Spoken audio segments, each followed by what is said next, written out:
Morning, everybody. I guess you've seen my shirt on the way up here. I had a QR code, asked me how to join the union. Anyway, I am a proud member of IBW 270 in Oak Ridge.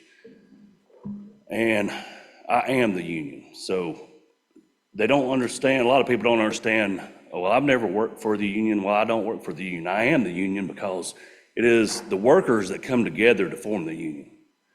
So when one person goes to their boss and they say, oh, I need a raise, well, come back and talk to me in 6 months, we'll talk about it. If 500 people come to their boss and say, we want a raise, they tend to listen. But, you know, the importance of unions, like, I didn't really know what the topic was today. I thought I was going to tell you about what I did as a membership development coordinator, which is a fancy word for a union organizer. But so I didn't have no script. I was just like, I'm going to talk about what I know. But the importance of unions, as you heard in that story, the triangle shirtwaist, they were locked inside. And the fight that unions have put over the years, and as I watched those kids walk out,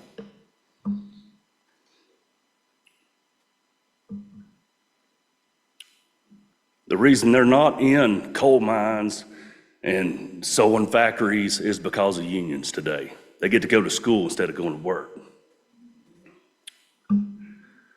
And a lot of politicians are now trying to roll back these protections for child labor, especially in Florida and stuff like that. They want them to work longer hours and, you know, all this stuff. But unions are continually, you know, they're attacked, and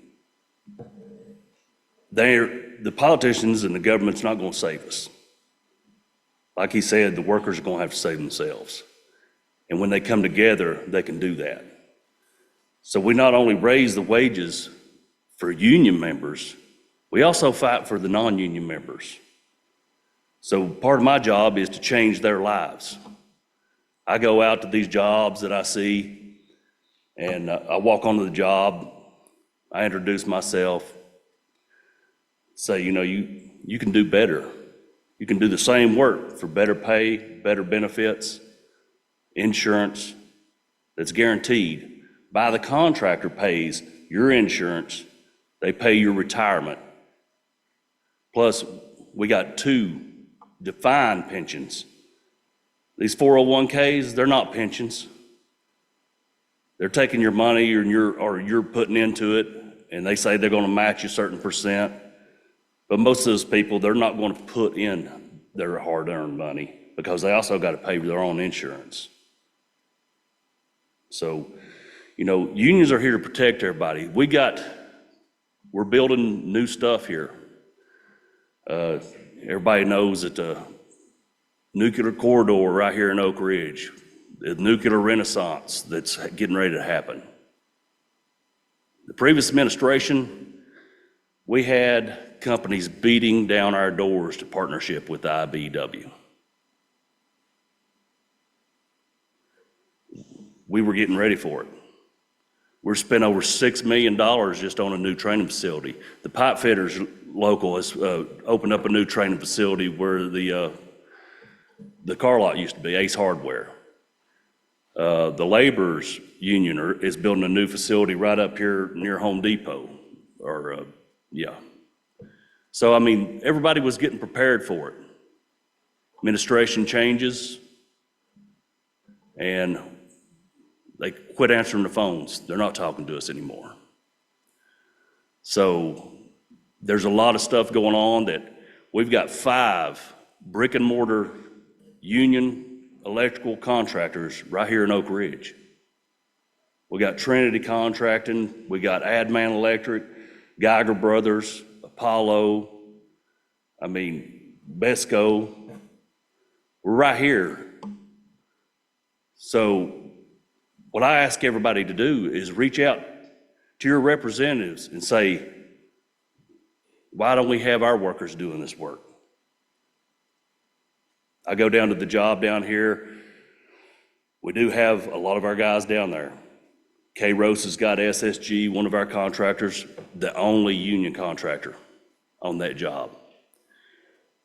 Geiger Brothers is working with Triso X. BWXT has hired a non-union electrical contractor from Bowling Green, Kentucky. Kentucky's not our community.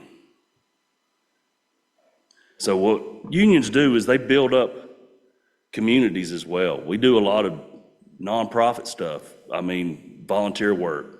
The new scoreboards and the lights on the field at the Boys and Girls Club, IBW did that. We relamped Oak Ridge Playhouse. IBW's Women's Committee did that. You know, we put all the emergency lighting in Blossom Center. We volunteer our time and our skill to do these things. We're working with Girls Inc. right now, getting ready to do some lamping for them. And then they're talking about a development down Wilson Street. $100 million investment. But who's going to do the work? Is our contractors going to get that work? Because I see a lot of non-union contractors coming in here and doing the new Culvers, you know, the Civic Center, stuff like that.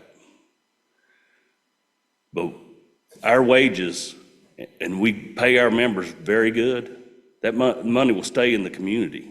So they, you know, you're going to earn better money, and it's your ticket to the middle class. That's what our president, international president, tells us. He pulls out his union ticket. He said, "This is my ticket. Best ticket I ever had." I can say the same thing. So the kids coming up today, they're, you know, for years they've been telling you, "Oh, we need to teach you how to code. We need to teach you how to code." And everybody went and took coding in school. My kids hated it. Well, now they ain't going, I mean, AI is going to take over the coding. But AI is not going to run the conduit and pull the wire and keep these lights on. So I ask y'all to contact your representatives and also tell them that TVA is not for sale. The public built that. IBEW, union brothers and sisters, pipe fitters, iron workers, we built TVA because they took a chance on us and said this is going to be the yardstick for, you know, see a public utility for the people, built by the people, maintained by the people. We got 10,000 IBEW members that work for TVA.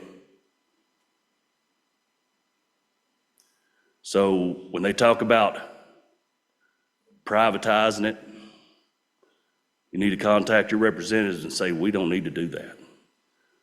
Unless you want to give up your shares. If you want to give up your shares to stockholders, that's what you're looking at. But unions are going to fight, and we're going to keep on fighting to keep the wages up. You know, so when I see these guys come in here from Advent Electric, Massey Electric, I go talk to them, and a lot of them, they come over. They're scared. It's life-changing. But after they get over there and they start making the union wages and they see their retirement, they don't have to pay for their insurance anymore. The only regret I ever hear from them, wish I'd have done it sooner. So when I say unions don't only fight for our members, they fight for the non-union members. We filed on the wage and hour division with Department of Labor because I took in like 12 Massey guys one year, and every one of them had the same story. Yeah, I had to show up at that shop 6 o'clock, 5:30 in the morning, load up material so I could be on that job by 7 when my time started. I said, that's against the law. You can't do that. Well, they did it.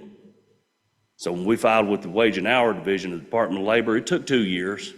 But you know what? All those guys that came over, they started getting checks. It's not fast, but they started getting checks. The guys that are still at Massey, one told me, he said, yeah, I got a check. I said, because we did that. You got a check because the union's still fighting for you, even though you're not a member.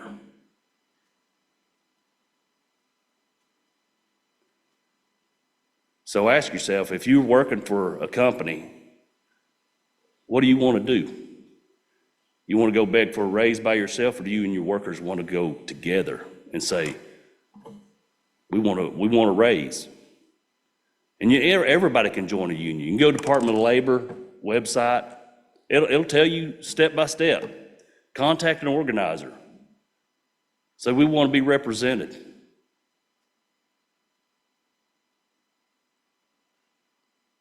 The majority of you want it, vote for it. But there's going to be some work to be done here in this community. If we want to keep our wages up, keep our community strong, we don't need contractors from Montana, Kentucky, coming here doing all the work and then leaving, and then paying their people hardly anything. Because I still hear it every day. Advent Electric, oh, I get $22 an hour. Well, how much you get on your retirement? Well, I got a 401k. They match 4%. What about your insurance? Yeah, I got to pay for that. So you're taking $22 an hour and you start knocking that down. Our first year apprentices start out at $20 an hour. Plus they get paid insurance. And that's for their whole family. Contractor pays for that. Whether you got 1 kid or 5 kids. You do have health care. They get retirement. They don't put into a 401k. The contractor puts $10.07 an hour into their retirement. Over $20,000 a year on 40 hours. Most of these guys I know are out there working 5-6 days a week, but they're getting overtime on it. So if anybody wants to get in the trades, now's the time to do it. We're going to be needing a whole lot of workers. And I know these companies out here, Orano, I mean, we had deals with Orano come beating on our doors. They wanted to sign an MOU with us.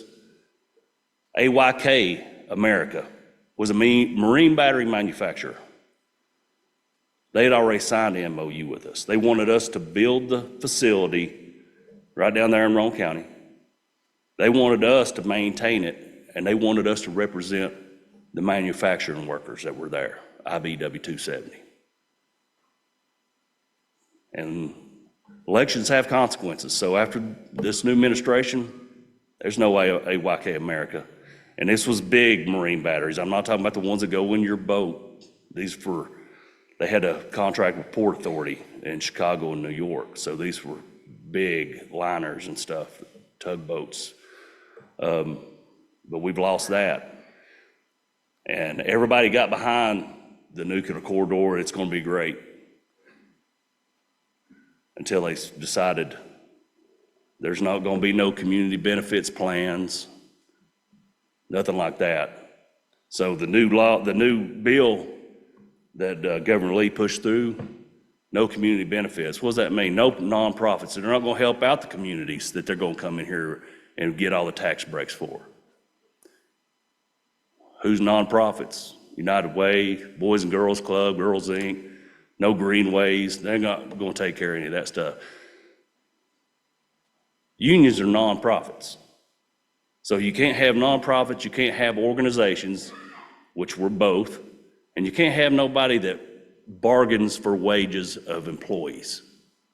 And that's what unions do. We bargain for their wages. So they're trying to cut us out of all this stuff down here.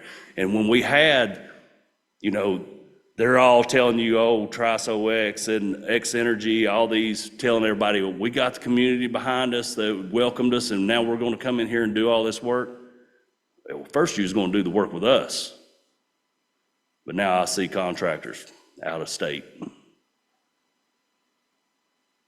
So contact your representatives, say, why ain't our people doing this? We live here, we work here, we pay taxes here.